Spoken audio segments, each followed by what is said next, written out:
Hello everybody, and welcome to today's tutorial video. And today I'll be talking about how to install Sublime Text 3 on Mac. So basically open up your Safari and whoops, my face cam's not showing.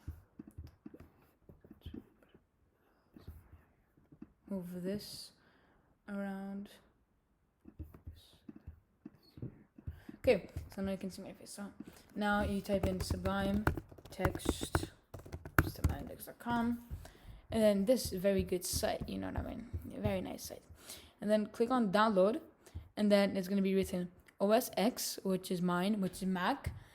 10.7 or later is required. Windows or Windows 64-bit. So basically, when you're on Mac, like me, you just click on OS X, and then you just click next, yes, or next. And until it installs, and then it's going to install in your applications folder. So when you're done, go to applications, and then it should be there. As you can see, mine is here. And why I didn't uninstall it and install it back, just to make sure that maybe I uninstalled it the wrong way, and then the two applications get confused together. So yeah, so I didn't want to do that because it's pretty easy. Actually, I don't need to step you through it, because it's pretty easy. So just click on OS X, and then it should come here, and then I'm gonna do exactly the same thing as you. So I'm gonna go, it should be view, and then sidebar, hide sidebar. So it should be like this when you open it. So you have the plain text here. Whoops. So plain text, so if you want to change it to Python, you can go, there's a bunch of things here. So if you want to change it to Python, print, and then you can write print, let's say hello. And yeah, so now let's say I'm gonna do another video about this, but let's say you want to change something. Go to Sublime Text, Preferences, and Settings, and then here you have this new file, and you can only change user settings, not these settings. They don't let you change it. So if you try to type something, it's not gonna let you change anything, because this is default settings. You're not gonna change anything about this. But you can change of these. So tab size, you might put it to 2 or stuff like that.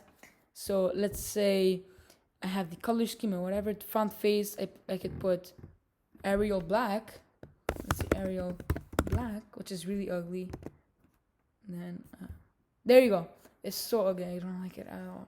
So this is basically what you change. So then I'm change it back to Inconsolata, and then Control S, and boom, this is much better. So I can also change the tab size and remove this because it's not good. It needs to be space size. Boom, and it should be good. Now when it comes here, it should go indent using spaces all the time. And close this. Open it again. Open a new window. Tab size. Let's change that to, maybe I can put. What was it again? It was tab size. Wants to be space size, maybe, I don't know. No, let's just leave it like that, I guess. It's good enough. But this is how you modify. But I'm gonna get into this later, because there's also one thing you need to install to start modifying stuff. But I'll show you this next video. So hopefully you guys enjoyed this video. Like, subscribe, and turn on notifications. It really helps me out, and you always know when I upload. So then so yeah, so if you like Arduino, check out my Arduino tutorial video, and I'll see you guys next time.